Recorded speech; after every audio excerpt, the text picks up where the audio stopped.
Just because the resources on Lamb Planet had been completely exhausted, every country was forced to select 100 contestants to participate in this brutal survival challenge, and whatever supplies we managed to obtain during the wilderness survival would be returned to our nation multiplied 10,000 times. And somehow, as just an ordinary college student, I ended up standing proudly on that list of competitors. No one took me seriously. Everyone looked at me like I was just a weak, fragile student, and all they could think was whether I would starve to death in the wild on the very first day. But what they didn't know was that my biggest hobby had always been wilderness exploration. And even if you threw me into a primeval forest, I could survive alone for 2.5 years without any problem. And then, when I opened my eyes again, I found myself already standing inside a dense, ancient forest, and a cold voice suddenly echoed in my ears. Welcome to the Eerie Wilderness. This time there are a total of 11,700 participants.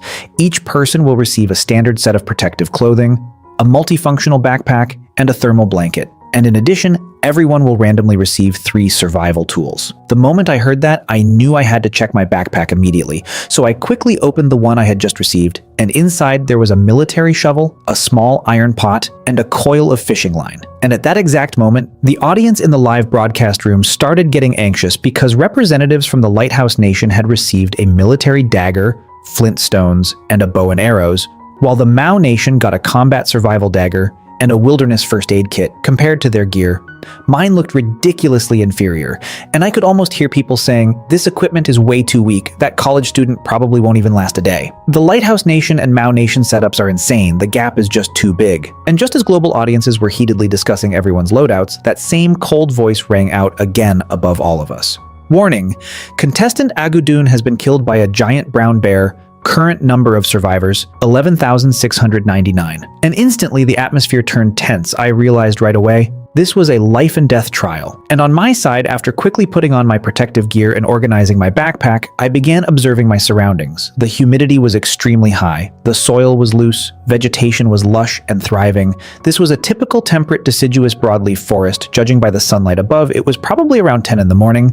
And right at that moment, a system interface suddenly appeared directly on my retina. Guanyin of Time Check-in System activated. Survive for 3 days to receive 1 check-in reward. Current location, Eerie Wilderness Animal Zone. Granting host beginner gift, master level environmental perception. And instantly a strange surge of power flooded into my brain. Wind direction, humidity, animal activity traces, plant growth conditions. All of that information rushed into my senses like a tidal wave. I could clearly tell that 300 meters ahead there was a small stream with crystal clear water safe to drink.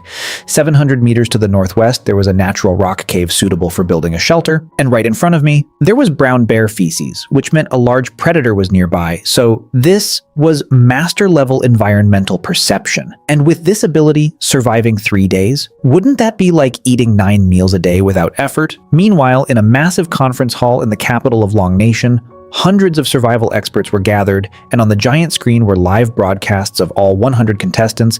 Leng Yue's stream had 80 million viewers. Chen Hu's had 60 million, while mine only had a pitiful 300,000 viewers. Most people believed there was nothing worth watching about a weak college student like me, and at that moment, a middle-aged man hurried into the room. It was Li Jianjun, the Minister of Emergency Management of Long Nation, and he said firmly, "We must establish a Supreme Command Center to provide technical and psychological support for the contestants, because according to the wilderness rules, we can send one message under 100 words to participants every week." And while all of that was happening, I had already started moving toward the stream 300 meters away. And when it finally came into view, even I couldn't help but feel my eyes light up, because the water looked unbelievably clean. And occasional flashes of silver shimmered beneath the surface, proving this was high-quality natural water. Perfect. I could even fish to solve my food problem first, so without wasting time, I took out the fishing line and hook from my backpack, found a sturdy branch, and assembled a fishing rod. Then with my military shovel, I dug into the ground and quickly found a few fat worms. The entire sequence of actions might have looked simple, but it definitely wasn't. And before long, I found the perfect spot and cast my line. And just 2.5 minutes later, as time slowly passed, there was still no movement on my fishing line. And in the live broadcast room, people had already started losing patience. I could almost hear them saying, "Why hasn't anything bitten yet? Are there even fish here?" Typical weak college student can't even fish properly. But right at that moment, my fishing line suddenly tightened hard. I gripped the rod instantly and felt an enormous force pulling from beneath the water. This fish. It had to be at least 2.5 kilograms. It thrashed wildly back and forth, trying to break free, but I stayed calm. My technique was precise. Instead of pulling forcefully, I guided it, slowly leading it toward the shallow water, and finally, after 2.5 minutes, I pulled up a half-meter-long carp onto the shore, and just as I did that, the cold system voice echoed across the world. First resource acquisition detected, 10,000-fold feedback mechanism activated, Long Nation receives 10,000 wild carps. And at that exact moment, in the central square of the capital of Long Nation, a massive beam of light descended from the sky. And suddenly, 10,000 carps piled up into a small mountain, each one weighing 2.5 kilograms. The live broadcast room exploded instantly. Countless comments flooded the screen, and the viewer count skyrocketed to 3 million. Wow, it really multiplied 10,000 times. Shenhuo is insane. These carps are huge. He really is an outdoor exploration expert. But meanwhile, I had no idea that catching one fish had already caused such a massive storm. I simply cast my line again, and in less than 10 minutes, the second fish bit. This time it was a grass carp, even bigger than before, but it didn't trigger the 10,000-fold feedback. Then came the third fish. Still no activation, and just then, the system voice rang out again. Contestant Matsushita Tezuka from One Nation has obtained resource. 3 poisonous mushrooms, feedback to One Nation, 30,000 poisonous mushrooms. And I could almost imagine people laughing, ha ha ha. Karma for One Nation. Serves them right. Why poisonous mushrooms? Then another announcement followed. Contestant Raju from Atom Nation has obtained resource. 50,000 milliliters of cow dung water. Reward to Atom Nation, 500,000 milliliters of cow dung water. And then, contestant Kim Duan Diao from Bangzi Nation has obtained resource. 2 rotten fish. Reward, 20,000 rotten fish. Compared to all that bizarre nonsense, my carp suddenly felt like a divine-level resource. And the viewers of Long Nation were laughing like crazy, saying this was the gap between nations, and right then, another system notification sounded. Contestant Leng Yu from Long Nation has obtained resource, wild rabbit, reward, 10,000 wild rabbits. And somewhere else, I could imagine Leng Yu standing over an injured rabbit on the ground, calmly saying, "Little one, in your next life, reincarnate somewhere better."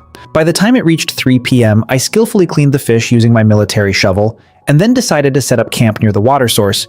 The cave I had sensed earlier seemed like a good option, so carrying the fish, I started heading toward it.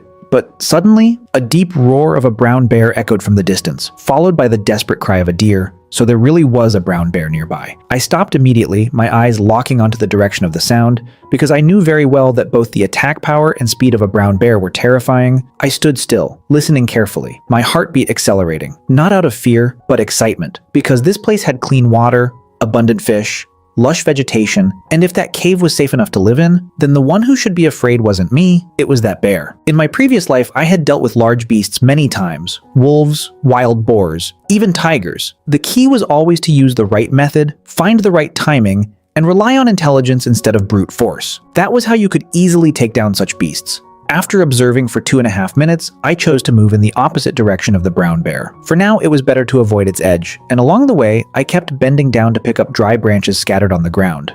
The 800-meter distance took me more than 10 minutes. Not because the path was difficult, but because I was constantly observing everything around me. My master-level environmental perception turned my brain into a precise radar, continuously gathering useful information, and finally, the cave appeared in front of me. It could block wind and rain without any problem, but the space was too small, not suitable for long-term living. I couldn't help but mutter, "This cave is too small. It's only good for temporary shelter." After complaining a bit, I placed my backpack in the corner, and the next step was to prepare a fire. I grabbed a large handful of dry leaves and the branches I had collected, selected 2 suitable pieces of wood, one as the fireboard, and one as the drill. And once everything was ready, I held the drill between my hands and began spinning it rapidly, drilling wood to make fire. For me, this was as easy as turning my hand. After all, I had trained in wilderness survival for 2.5 years, and after 2.5 minutes, a thin stream of green smoke slowly rose. Once the fire was lit, I started preparing dinner.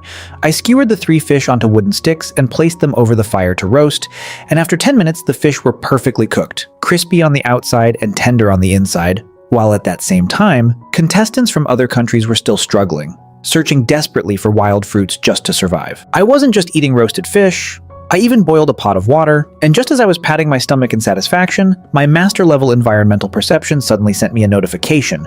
Near the entrance of the cave, there was a special type of herb that could not only be brewed into tea, but also seemed to have strengthening effects. I froze for a second and thought, something this good actually exists? I have to find it right now, so I immediately put the fish in my hand down and began searching the surroundings. And sure enough, beside a rock, I spotted several clusters of slender green grass. This was dragonbeard grass, and in the end, I collected 10 stalks of it. And right at that moment, the system announced, rare resource discovered, Long Nation receives 100,000 dragonbeard grass. The entire world went silent for 3 seconds, and then completely exploded. Wait, it really boosts vitality? Is that real or fake? Shenhuo is blessing all the brothers back home. Thank you, Shenhuo. I'm trying it tonight. Meanwhile, I casually used my small iron pot to brew a kettle of tea, taking a bite of fish and a sip of dragonbeard grass tea. It was honestly perfect. I threw the freshly picked grass into the pot, and instantly, a fresh, clean aroma spread out. I ate 2 roasted fish until I was about 80% full and saved the last one for later. And as night fell with no light pollution here, I just looked up and saw the Milky Way stretching across the sky, and right then, I checked the data panel. 127 people had already died globally. On the very first day, that many deaths. I silently hoped that everyone from Long Nation could hold on. Then I added more firewood to the fire and used my fishing line and a metal rod to create a simple alarm device. And I could almost hear the viewers saying, Shenhuo is way too professional. He even made an alarm system. Others are still trembling in fear while he's already enjoying life. After finishing everything, I tightly held my military shovel and drifted into sleep. And when the first ray of sunlight hit my face the next morning, I stretched my body and thought, what should I arrange for today? Let's see if my environmental perception has found anything. And soon enough, it transmitted new information. About 2 kilometers to the southwest, there was a wild chicken nest. My eyes lit up instantly. Looks like I won't need to eat fish today. I quickly packed up my things, thinking if there's nothing better nearby, I'll come back here later. And as I moved toward the chicken nest, walking and resting along the way, I knew that relying only on a military shovel wouldn't be enough to successfully hunt wild chickens. I needed a long spear, something with reach, easy to craft, and capable of compensating for human limitations in speed and strength. So I calculated in my mind, the spear shaft needed to be straight, strong, the right length, and not too heavy. And after half an hour, I finally found a suitable tree. I climbed it swiftly with my shovel, and with a single strike, I got the perfect shaft. Then, I carefully shaved the tip using the shovel blade until it formed a sharp point, planning to harden it over fire later to make it even stronger. The entire crafting process took about 40 minutes. And in between, I even ate the leftover roasted fish from yesterday to replenish my energy, all while observing my surroundings. This ability to multitask left the live audience in awe. And after swinging the spear a few times in satisfaction, I muttered to myself, it's time to meet those wild chickens. And just as I was heading toward the nest, the live streams in Long Nation suddenly exploded, people shouting, quick, go watch One Nation's B stream. Something big just happened over there. Apparently, in One Nation's stream, 2 contestants had run into each other, female ninja Matsushita Tezuka and male gladiator Xiaobu Teiji, and they were laughing, heaven is helping our great One Nation, we actually found a teammate. This combination is unbeatable. But then, under the watch of billions of viewers worldwide, the 2 of them hugged each other tightly, and suddenly the live stream was cut off. The system announced, contestants have chosen to pause live broadcast. And a cold fact followed. Each contestant could interrupt their stream for 2.5 hours per day. The global audience froze for 9.1 seconds and then erupted completely. While in One Nation's Supreme Command Center, the high-ranking officials who were just celebrating turned pale, shouting, "You idiots! Is this really the time to fall in love?" But at that exact moment, I had no idea about the ridiculous scene happening outside. I was fully focused on moving toward the wild chicken nest, my environmental perception continuously feeding me information. And soon, I detected that about 100 meters ahead, there were 3 wild chickens foraging. 2 adults and 1 chick. The chick was about half the size of the adults. I narrowed my eyes slightly. Perfect. 2.5 chickens, just right. And when I got within 5 meters, I stopped. The 2 adults were pecking at the ground while the chick hopped around nearby, and without hesitation, I thrust my spear forward with full force. The tip pierced cleanly through the body of 1 adult wild chicken. The other 2 panicked and scattered instantly. But my goal had already been achieved. I looked at the fat wild chicken in my hand. It weighed at least 3 to 4 kilograms, And right then, the system voice echoed again. Resource acquired, Long Nation receives 10,000 wild chickens. And across the central squares of countless cities, the reward descended once more. Right there in the vast land of Long Nation, 10,000 wild chickens suddenly appeared out of thin air, alive and jumping everywhere. Their loud crowing echoing into the sky, the scene was absolutely spectacular. 10,000 wild chickens. Shenhua is insane! And just like that, the viewer count in my live stream instantly broke past 5 million. People shouting, "Brother, what are you doing now?" But I had already picked up the wild chicken and started moving deeper into the forest, my master-level environmental perception immediately giving me updates. 200 meters to the left ahead was a swamp, 300 meters to the right was a small water pit, but the water was muddy. I shook my head. Looks like I still have to go back to my original spot. So I returned to yesterday's fishing location and began processing the wild chicken, carefully preserving the feathers because they could be used later for making arrows to improve stability. Then I threw some inedible organs into the water, thinking that once fish gathered around, it would be easier to catch them. After quickly clearing a space, I set up a fire, and then I started fishing while roasting the chicken at the same time, maybe because I used the organs as bait. Within the next half hour, I caught quite a lot of fish, and the system announced, "Resource acquired, Long Nation receives 30,000 mixed freshwater fish." And just like that, the viewer count jumped to 8 million. I ate roasted chicken while cleaning the fish, preparing to roast them all together. It felt incredibly satisfying. But right then, the system suddenly sent another notification. Contestant from Long Nation has obtained 50 wild kiwis. Long Nation receives 500,000 wild kiwis. And immediately after that, another message came. Li Ming had been attacked and killed by a wild beast. When I saw that, my mood sank slightly because in the wilderness, a single moment of recklessness could be fatal. Li Ming's death was a harsh warning to me. Even though I had environmental perception, I couldn't afford to be careless. I stopped eating, packed the remaining food into my backpack, extinguished the fire, and after finishing everything, I gripped my military shovel tightly and turned, heading deeper into the forest without hesitation. I could almost hear people saying, "Where is Shenhuo going? He must be in a bad mood after losing a fellow countryman." But then a survival expert from Long Nation, Chen Ye, said, "He's not being negative. On the contrary, he's more alert than ever." And he was right, my mind had never been clearer. I needed a bow. A powerful bow. After walking about 2 to 3 kilometers, my environmental perception suddenly sent a strong signal. 300 meters ahead, there was a large bamboo forest of high quality. I stopped instantly, a sharp light flashing in my eyes. Bamboo could be used for cooking tools, bamboo shoots for food, and more importantly, it was the perfect material for a bow body. I immediately sped up, and soon a vast bamboo forest appeared in front of me. I stepped forward to check the quality. All of it was mature bamboo over 3 years old, with excellent elasticity and toughness. I touched my chin and thought, I've got the bow material, but what about the string? If I use fishing line, it probably won't last more than a few uses before snapping mulberry bark. If I strip it into long fibers, soak it, pound it, dry it, and twist 3 strands together, I can make a strong and durable bowstring. This world's vegetation is highly similar to Lamb Planet, so if there's bamboo, there's a high chance there's mulberry too. Once I made up my mind, I swung my military shovel and cut down the bamboo I had selected, then another and another, because what I needed wasn't just one bow, but also a large number of arrows and even some traps for defense.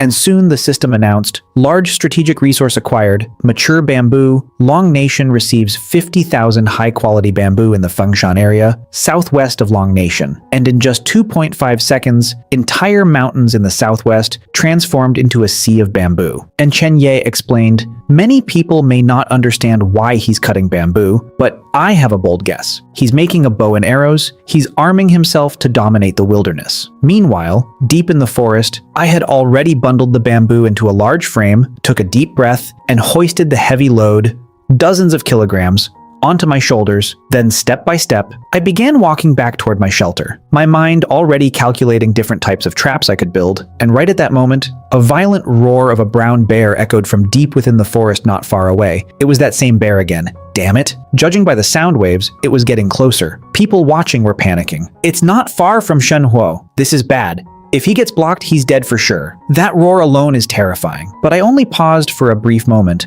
slowly turning my head and listening carefully, because facing it head on, that was something only fools would do. And in my mind, I was already calculating. The bear's hide could be used to craft top-tier armor, extremely valuable, bear bile could be used as medicine, and hundreds of kilograms of bear meat could provide massive energy. This was a treasure walking right in front of me. That bear was clearly a walking treasure trove of resources, and without any hesitation, I continued carrying the bamboo back toward my shelter, not even taking a break before immediately starting to process those massive stalks, gripping my military shovel, and shaving, cutting, and carving non-stop until I had crafted more than 10 sharp bamboo stakes. This was one of the most common and deadliest hunting traps, and as the livestream audience watched, everyone collectively gasped, "Oh my god, what is Shenhuo planning? So many long spikes. I've got a bad feeling about this. Is he actually preparing to deal with that bear?" I tightly bound the finished steaks together with rope, packed the remaining roasted fish and chicken carefully in large leaves,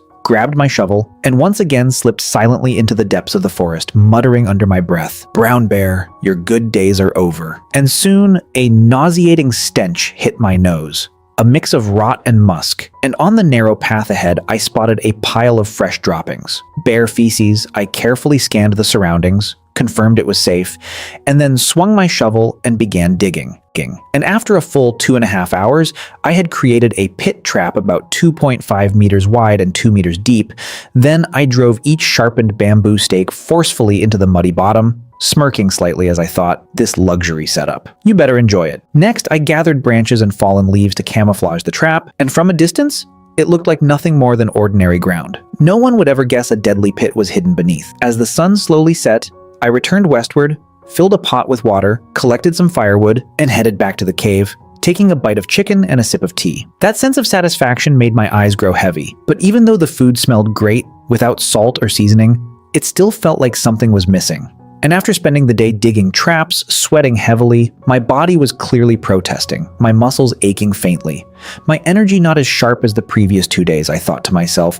Tomorrow, I have to find salt. After eating and drinking enough, I didn't rest, instead continuing to refine my tools, and suddenly a low rumble of thunder echoed, followed by heavy raindrops falling outside the cave, but none of that affected me inside. After setting up another simple alarm device, I finally allowed myself to fall asleep, and the first thing I did the next morning after waking up was check the trap. But just as I finished packing my gear, a cold mechanical voice broadcasted globally, "To increase the intensity of the competition, 1,000 supply crates have now been dropped across the wilderness continent, containing dry rations, snacks, water, medical kits, and even firearms." I frowned slightly when I heard that. Guns? Is this survival or PUBG? People everywhere started reacting. This is chaos now. They want contestants to kill each other. The Lighthouse Nation must be thrilled. At least 30 of their contestants are elite special forces. With guns, won't they just wipe everyone out? This is completely unfair for Long Nation. And once again, all eyes turned toward my live stream. But after hearing the announcement, I only frowned briefly and continued heading toward my trap. After more than half an hour, I finally returned to the location, and from a distance, I could already smell a faint scent of blood. Something had fallen in. I tightened my grip on my spear and slowly approached, thinking, could it be the bear? But when I reached the edge and looked down, what I saw wasn't a bear, it was a musk deer.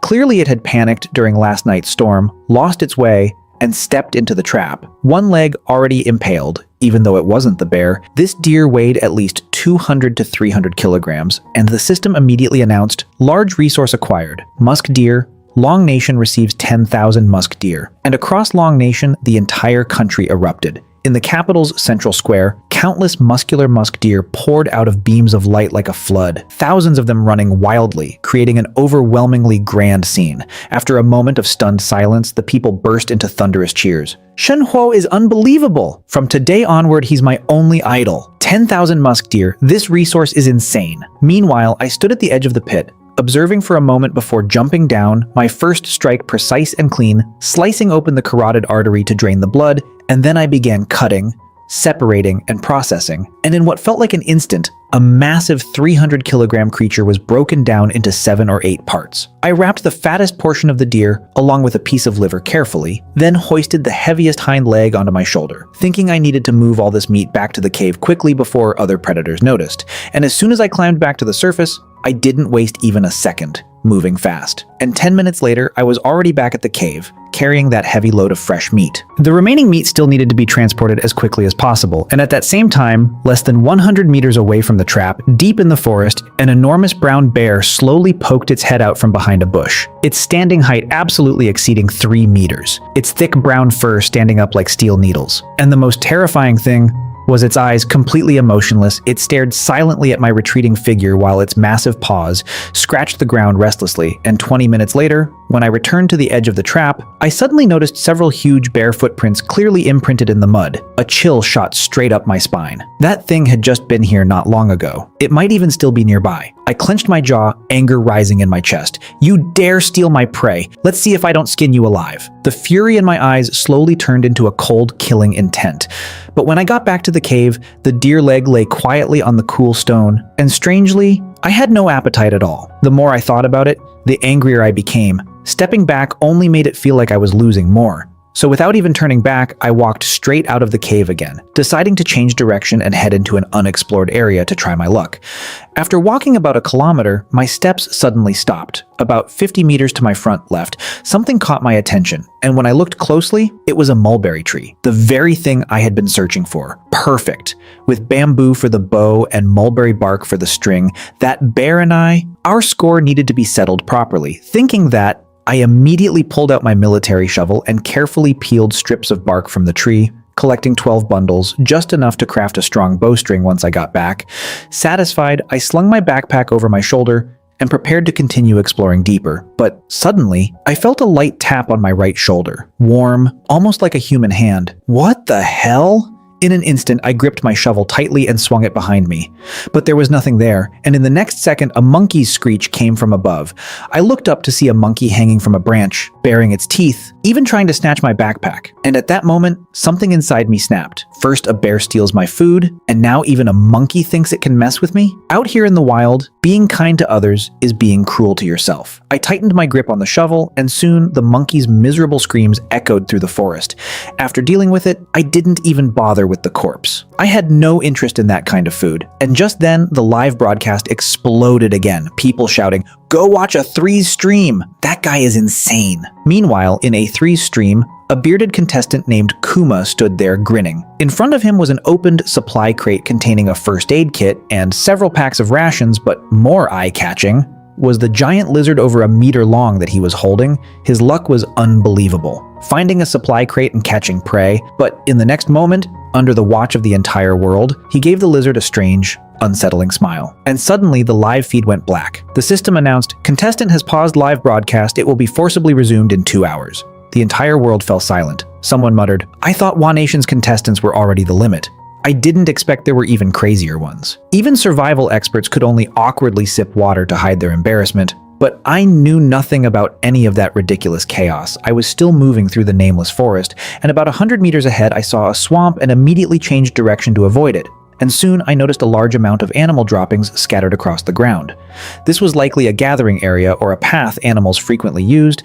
I tightened my grip on my spear and blended into the grass. And in the clearing ahead, a small deer was licking a grayish-white rock. My pupils shrank instantly. That was salt ore for the past few days, relying only on food. My salt intake had been extremely limited, and my body had already started sending warnings, but now, a massive treasure was right in front of me, this salt. I want it. And that deer, I want that too. I slowly crouched down, inching forward, waiting for the perfect moment. And once I was within range, I threw my spear. It pierced cleanly through the deer's ribs. The small deer panicked and tried to run, but after just a few steps, it collapsed to the ground. I walked over, pulled out the spear, but instead of processing the deer immediately, I turned to the salt rock, scooped out a chunk with my shovel, and lightly licked it. Yes, it was real salt, and with salt, I could preserve meat, make jerky, and restore my physical strength much faster, the system announced.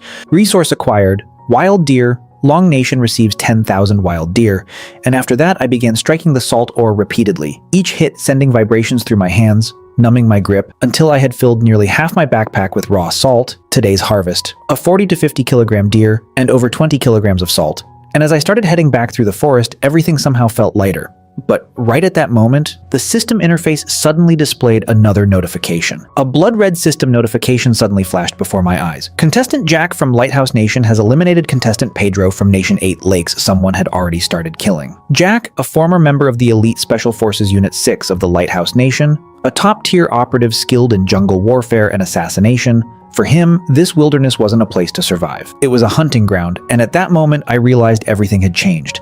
From now on, every person in this wilderness could be either a hunter or prey, but I didn't let it shake me. When I returned to the cave, I calmly placed a chunk of salt ore onto a flat stone, lifted another rock, and smashed it down, breaking it into small bean-sized pieces. And as I kept crushing, a small pile of salt fragments formed in front of me, because my goal was clear: to refine it, not only to improve the taste, but also to remove harmful heavy metals. I roughly maintained a ratio of water to salt ore of 10:3, then began heating and dissolving it, pouring the fragments into my iron pot and stirring continuously until fully dissolved.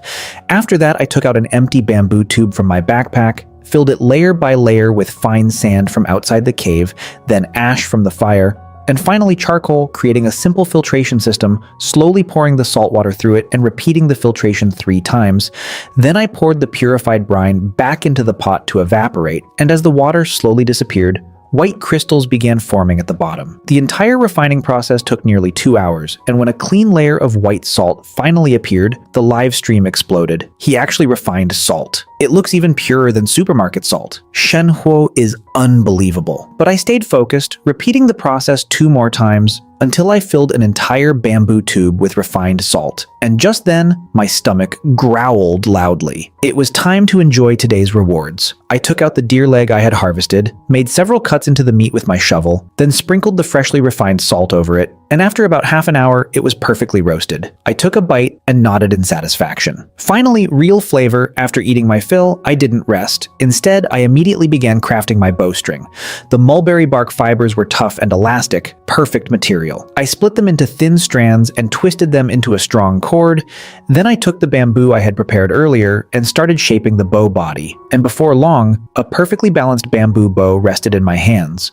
I used thinner bamboo to craft arrows and attached wild chicken feathers as fletching. And just like that, everything was complete. I looked at the bow and muttered, "Now, it's time to settle the score with that bear." The next morning, sunlight streamed through the cave entrance, and I realized this was the 3rd day. I wondered what reward the system would give. And soon, the notification appeared: host has survived 3 consecutive days, eligible for check-in reward. Do you wish to proceed? I silently confirmed in my mind, and at the same time, I turned off my live stream. If the system gave me something important, I couldn't let the audience see it, and instantly, in Long Nation, billions of viewers erupted. As my stream went black, what the hell? Where did Shenhuo go? Why did the screen go dark? While survival experts speculated, he's probably crafting something critical. And at that moment, the system voice echoed, "Check-in successful. Reward, Desert Eagle pistol, 38 rounds of ammunition." I froze for a second. I already had a bow. I thought I had stepped into the era of cold weapons, but now, with this gun, I had just stepped straight into modern warfare. But then another thought hit me. How was I supposed to explain this once I turned the stream back on? Was I supposed to tell them I made it out of bamboo and rope? Forget it. I'll just say I found a supply crate. Without hesitation, I stuffed the pistol and ammunition deep into my backpack, and only after everything was secured did I turn the live stream back on, holding my bamboo bow and arrows in my left hand and my sharpened spear in my right, fully equipped as I stepped out of the cave. And immediately the audience noticed. I was heading straight toward the trap area. People started panicking. That's a giant bear. You're going with just a bow? This is too reckless. Even the survival expert Chen Yi's expression turned serious as he said, "This is a bold and extremely dangerous choice. Unless he hits a vital point like the eyes, the consequences are unimaginable." But strangely, I felt completely calm. When I arrived at the trap that had been destroyed earlier by the bear, the soil around the pit was still loose, and the traces left behind told me everything I needed to know. The hunt had already begun. Those massive bear footprints were right in front of me, but I didn't rush to act. Instead, I calmly began resetting the trap, pulling out the sharp bamboo stakes I had planted yesterday and driving them back in firmly, then covering the pit carefully with loose soil and leaves until there wasn't a single flaw visible. After that, I threw a bloody piece of deer meat right on top as bait, and once everything was ready, I chose a large tree with a perfect vantage point and climbed up, drawing my bow and aiming straight at the disguised trap below. Everything was set. I became like the most patient hunter, blending completely into my surroundings, silently waiting for that bear to walk into its own death. "Your lunch is ready. Let's see if you dare come take it," I whispered in my mind. And during the long, suffocating wait, I didn't move even a single inch just to pass the time. I opened the system interface. Lines of information updating before my eyes.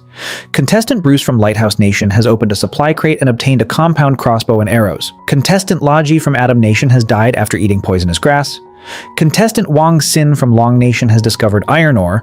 A surface iron mine has appeared in Long Nation. I narrowed my eyes slightly. Right now, everything I had was still wooden weapons. If I wanted to survive long term, I needed iron. I needed to explore more, refine metal, and craft real weapons. But first, I had to deal with this bear, stockpile enough food, and then find a supply crate to justify the origin of my pistol. And at the same time, in another part of the forest, a swift figure moved silently between the trees. Leng Yue, the elite special forces woman, her live stream popularity soaring as countless viewers watched her textbook-level jungle infiltration, suddenly she stopped. It was a piece of shaved bamboo bark. She picked it up and examined it carefully, then looked toward a nearby cave, but instead of approaching recklessly, she began scouting the area, quickly noticing traces of human survival, cut tree stumps, bloodstains from processed animals, and finally she arrived at the cave I had once used. The fire inside had gone out but still retained warmth, and on the ground were fragments of salt ore. All the details combined in her mind, forming a clear image. A strong presence, extremely experienced, highly capable, someone who had already solved food, fire, and salt. People watching her stream were shouting, "That's Shen Huo's place! That's her lost teammate!" And in the supreme command center of Long Nation, everyone stood up in excitement, hoping she would meet me so the two strongest players could join forces. But after observing for 5 full minutes, she chose to retreat. This territory already had an owner, and without knowing whether that person was friend or enemy, entering recklessly would be extremely dangerous. She needed to find other Long Nation survivors who needed help. She touched her backpack. Inside was dried meat she had prepared, her own ration, and also hope for future teammates. Meanwhile, I had already been waiting on that tree for 4 to 5 hours, and suddenly, a faint but unmistakable rustling sound broke the silence. The sound of something heavy crushing dry leaves and snapping branches. My eyes snapped open instantly, and there it was. A brown bear so massive it almost looked exaggerated, slowly emerging from the depths of the forest, even bigger than I had imagined. Its standing height easily exceeding 3 meters. The live stream exploded. "The bear is here! Run, Shenhuo! A bow won't pierce that thing!" Even Chen Ye's expression turned deadly serious as he said, "Now we'll see if his trap works." Step by step, the giant bear approached the trap, lowering its head to stare at the bloody deer meat. But it didn't rush in. Instead, it circled around the trap, occasionally sniffing the air deeply, as if it already sensed danger. Second by second, time crawled forward, my heartbeat rising into my throat. The arrow made from deer bone locked firmly onto its eye. I was waiting, either for it to lose patience and step into the trap, or to reveal even the slightest opening. But then, after circling the trap 3 full times, what it did next left me, and tens of millions of viewers from Long Nation, completely stunned. The massive bear didn't charge, didn't test the ground. Instead, it carefully walked to the edge of the pit, and then, like a human controlling its body, slowly slid down into it, its enormous frame perfectly avoiding every single bamboo spike. The camouflage collapsed along with the bait, and that beast actually entered the trap safely and took the meat without a scratch. I stared in disbelief. What the hell is this thing? Is that even a bear? Or something far more terrifying? That thing was smarter than any normal bear, maybe even smarter than a human, and the entire live broadcast of Long Nation completely exploded. Everyone was stunned by the intelligence of that beast, and up on the tree, the veins on my hand holding the bow slowly bulged. I had calculated countless possibilities, but never this one. Down in the pit, the giant bear grabbed the deer meat and started climbing out. Millions of viewers felt their hearts jump into their throats. And then I knew this was the moment. A cold smile formed at the corner of my lips, and just as its head rose above the edge of the trap, whoosh, my arrow tore through the silence of the forest. It hit perfectly, dead center on its forehead, but the crude bamboo bow and deer bone arrow couldn't penetrate its thick skull. Still, the sheer impact shook it violently. The bear cried out in pain, its massive body halfway out of the pit, suddenly losing balance and falling backward. And then, the sound of flesh being pierced echoed. As the deadly bamboo stakes finally claimed their target, a heart-rending roar erupted into the sky, shaking the entire forest as countless birds took flight in panic. And even I felt cold sweat forming on my forehead. I didn't dare relax for even a second, immediately pulling out a second arrow, ready to strike again the moment it showed itself. Inside the pit, its roars grew more and more violent, its massive paws thrashing wildly in the confined space. Soon dirt and dust burst out of the trap, blocking my vision completely. This bear, it was smart. I held my breath and listened carefully. Beneath the dust, the sounds of violent struggle slowly faded, replaced by a strange scraping noise. It was climbing. I pulled my bowstring even tighter, and suddenly, A massive shadow rose into view, but this time it was facing me directly. Even with my calm nature, I couldn't help but curse internally. This thing's combat intelligence had completely surpassed that of any wild beast. After being attacked once, it immediately understood where the threat was coming from and adjusted its strategy. Whoosh! My second arrow flew, striking its back, but the impact sounded like hitting hardened leather. The arrow bounced off without leaving even the slightest mark. My heart sank. I reached for a third arrow, but in that split second, the giant bear had already climbed out of the pit, its eyes locking onto me on the tree, and the next moment, it charged like an out-of-control tank straight toward the trunk. The live stream went into chaos. It's over. There's no way he survives this. That impact is insane. I pushed my mind to its limit, but no matter how I thought about it, there was no clear path to survival. The bear slammed into the ancient tree once, twice, and a visible crack spread rapidly along the trunk, and just before the tree collapsed, I moved. Gripping my long spear with both hands, I jumped, diving straight down toward the bear. People screamed, "He's lost his mind. He doesn't care about his life anymore." But in that moment, I didn't hesitate. My body became like a human projectile falling from the sky. Time itself seemed to slow down, and for the first time, fear appeared in the bear's eyes. The spear drove down with all my strength, more than half of it piercing deep into its skull. The massive body trembled violently, then collapsed to the ground, tongue-bound, twitching a few times. Before going completely still, absolute silence filled the live broadcast. Tens of millions of viewers frozen for more than 10 seconds. And then suddenly, explosion. What the hell did we just witness? That was a miracle. Shen Huo is a god. Even Chen Ye slammed the table, his face flushed with excitement, shouting, "Unbelievable! He's unstoppable!" And at that moment, the system announced, contestant Shen Huo of Long Nation has successfully hunted a mutated bear. Long Nation will receive 10,000 mutated bears across its forests and reserves. But I knew nothing of the chaos outside. Standing there, breathing heavily, I slowly reached forward and pulled my weapon free from the lifeless body of the beast I had just defeated. I pulled out my military shovel from my side, sliced open the bear's belly, and quickly found the dark green gallbladder. Bear bile. I carefully wrapped it in a clean large leaf and stuffed it into my backpack. Then I began processing the bear's hide, a massive task that took serious effort. I cut off the 4 most valuable bear paws and a large chunk of tenderloin, then wrapped everything using the processed bear skin. Once I was done, I hoisted the heavy bundle and went to look for a suitable open area nearby. But after just a few steps, a familiar scent drifted into my nose. Green onions, my eyes lit up instantly. Following the smell, I saw a patch of wild scallions growing on a slope not far away. I swallowed hard. It had been nearly 10 hours since I last ate, and after that life and death battle, my stamina was completely drained, and right now those green onions looked like a heavenly delicacy. Damn, this luck. I rushed over without hesitation and pulled out more than 10 thick, healthy stalks. With this, today's bear feast would be perfect.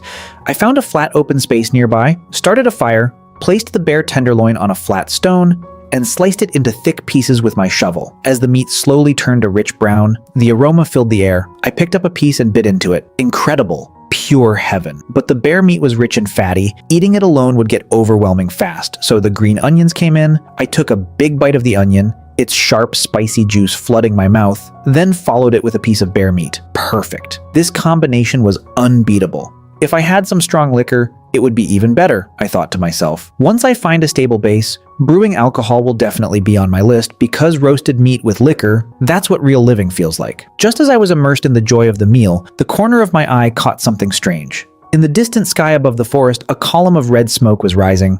Supply drop. I reacted instantly, excitement flashing in my eyes, quickly estimating the distance. Deep in the forest, about 20 kilometers away, at my current pace, it would take at least a full day to get there. No point rushing. Eat first, then move. Meanwhile, in another forest closer to the drop point, Ling Yue also spotted the red smoke. As a professional operative, she understood the value of supply crates better than anyone. Weapons, medical gear, rations, any of it could drastically increase survival chances. After observing the terrain, she judged it was likely an open mountainous area, suitable for drops but with little cover, meaning high exposure. She weighed the risks carefully. The supply point would definitely attract many contestants, and a brutal fight was inevitable. Alone, her chances weren't great, but she had no choice. She needed more resources for Long Nation. She checked her gear, a military dagger, handmade bow, some dried meat, and a bottle of water. Taking a deep breath, she headed toward the drop. Viewers went wild. Ling Yue is going too. This is going to be insane. Will Shenhuo and the goddess meet at the supply point? Please team up. Meanwhile, I wrapped a portion of bear meat in large leaves and stuffed it deep into my backpack, but it was too small. Most of the bear meat had to be abandoned, hundreds of kilograms of life-saving resources left behind, but I had no choice. One person simply couldn't carry it all, and then, without hesitation, I started moving toward the red smoke. While on another slope closer to the drop, Matsushita Tezuka licked her lips and said, "Darling, do you see that?" Xiaobutiji grinned, showing his white teeth. "Of course I do, my little wildcat. This supply drop is ours." The two of them quickly packed up and rushed toward the location, and across the world, the live streams exploded. This is it! A massive showdown is coming. Those two from One Nation are still acting disgusting, but they have numbers advantage. Other contestants are in danger, and as for me, I was moving quickly through the forest, but with bear meat, hide, and all my gear, the total weight on my back was at least 60 kilograms. My shoulders were starting to ache, my pace slowing down. At this rate, when would I even reach the drop? I needed to find a way to move faster. And just then, the familiar system voice echoed in my mind. Special mineral resource detected nearby. I suddenly felt as if an invisible thread was pulling me in a specific direction. And without hesitation, I started moving toward it. Following the guidance of my environmental perception, a natural rock wall appeared in front of me. And when I looked closer, my eyes widened. Damn, a natural gold vein. In modern society, gold is the universal currency. This was a fortune. Without wasting a second, I pulled out my military shovel and started digging, each strike against the rock producing a crisp metallic clang. And after some effort, I managed to extract more than 10 chunks of high-grade gold ore. And instantly, the system announced, "Contestant Shenhuo of Long Nation has discovered a natural gold mine. Reward 10,000 large gold deposits."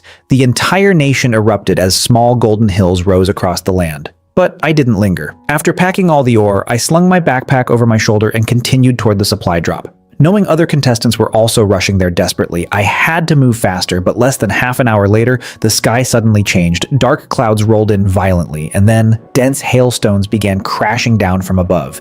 In that critical moment, I instinctively grabbed my iron pot and flipped it over my head, using it as a helmet. But every impact still sent sharp pain through my body, my back and arms quickly bruising under the relentless darbot. This weather is trying to kill me, I gritted my teeth, sprinting while searching for shelter, and finally I spotted a cave under a cliff not far away. What cursed weather! Meanwhile, Matsushita Tezuka and Xiaobuteiji from One Nation were running like rats through the forest, hiding under a tree. But the leaves couldn't block the hail, both of them getting battered badly. And somewhere else, a contestant from Lighthouse Nation crossed an open field with no cover, getting hit repeatedly by massive hailstones, collapsing to the ground unable to get back up. Back at my cave, hail kept pounding outside, the temperature dropping rapidly. I exhaled a cloud of white breath. Looks like I wouldn't be able to move anytime soon. I took out the remaining bear meat from my backpack and prepared to start a fire. But in this harsh weather, even something as simple as friction fire became difficult. What normally took minutes now dragged on for half an hour without success. I clicked my tongue. Looks like I really need flint. And just as I was about to pause and try again, suddenly, footsteps echoed from outside the cave. I turned sharply, gripping my shovel tightly, staring through the curtain of hail. A blurry figure slowly approached, becoming clearer with each step. A man of average build with a full backpack. Who the hell is this guy? When he stopped about 3 meters from the cave entrance and saw me, his face showed extreme panic. He quickly raised both hands and said, "I mean no harm." I narrowed my eyes. Is this guy from France? He seemed to relax slightly when I didn't attack immediately, slowly pushing his backpack toward me and saying, "This is all my equipment. I just want to take shelter from the hail, and I'm willing to share my tools." I didn't lower my guard for even a second. In this place, any stranger could be an enemy, but I couldn't deny I was curious about that backpack. It looked full. There had to be useful items inside. The man seemed to notice my hesitation. He pointed at the scattered dry branches near the cave entrance, then pointed at the backpack. Fire? My eyes lit up, so that's what he meant. I gestured with my shovel, "Take 10 steps back," and he immediately obeyed, retreating without hesitation. Only then did I open the backpack to check. Inside were compressed rations, canned food, rope, a small knife, and other basic gear. But what excited me the most was at the bottom, a piece of flint. I looked up at him again. He still had his hands raised. "What's your name?" I asked. "Pierre," he replied. "Haven't you found anyone from your country?" I continued. He shook his head. "No. I've been alone since the beginning. I got lost. It took me 3 days to reach this area." I thought for a moment. Most contestants formed temporary alliances anyway. And in danger, everyone looks out for themselves. "What do you want?" I asked. He hesitated, then pointed at the cave. "I want to take shelter with you." I stared at him for a second, then said calmly, "You can, but there are conditions." His eyes lit up with both surprise and relief. "What conditions?" "First, you do exactly what I say. Second, you don't ask me any personal questions. Third, if danger comes, we run separately." I had no problem with temporary cooperation, but I would never tie myself to anyone. In this place, you can't fully trust anyone but yourself. Pierre nodded rapidly and rushed into the cave with his backpack, and without wasting time, I started the fire properly this time, digging a small pit, arranging dry stones in a circle, while Pierre handed me the flint and some dry grass. I struck the shovel blade against the flint, sparks flew, and soon a small flame flickered to life. Driving away the damp cold, I skewered pieces of bear meat and started roasting them, and I could hear Pierre swallowing hard. He hadn't had hot food in 2 days. I glanced at him and asked, "You want some?" He nodded immediately. Pierre nodded so fast it was like chopping wood, his eyes filled with hunger, desperation written all over his face, and I could tell he was willing to trade anything for that fire-starting stone. A flash of anger flickered in his eyes for just a moment, but he suppressed it instantly and handed me the flint with both hands. I nodded in satisfaction. This deal wasn't a loss at all. "Thank you. Really, thank you so much," he said, carefully taking a bite, his eyes narrowing in pleasure. "This is incredible. What kind of meat is this?" I replied casually, "Bear meat," and in that instant his eyes widened in shock. "You killed a bear?" I didn't bother explaining, just continued roasting my portion, but I could feel it. The way he looked at me had completely changed. To him, anyone who could hunt a brown bear alone was a top-tier predator, and following someone like me would massively increase his chances of survival. I could almost sense the calculation behind his gaze. Outside, the hail continued to fall, but inside the cave it was warm like spring. The two of us quietly eating roasted meat. No words exchanged, yet the atmosphere wasn't just filled with the scent of food. There was something else.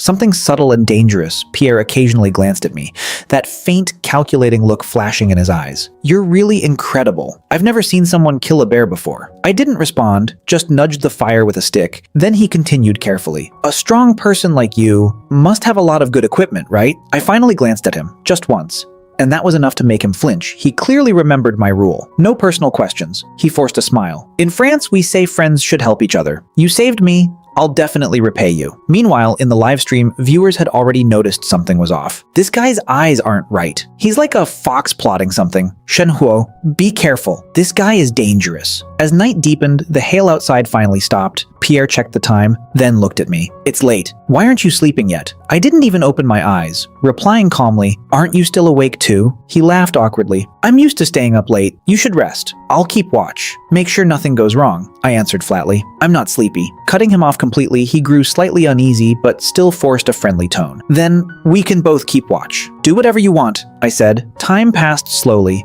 and Pierre became more and more restless, until finally he said, I need to step outside for a bit." A cold smile formed at the corner of my lips. "Going to the bathroom? And you need to take all your belongings with you?" He froze for a split second, then laughed nervously and walked out, as if granted mercy. But the moment he left, I sprang up, kicked the fire apart, grabbed my gear, and silently melted into the darkness, quickly finding a wind-sheltered rock, bow already drawn, my body blending perfectly into the night. I knew it. This guy was definitely trouble. And less than 10 minutes later, 2 sets of stealthy footsteps approached from the distance. I heard Pierre's voice whispering, "Ivan, it's that cave. His gear is top tier and he's alone."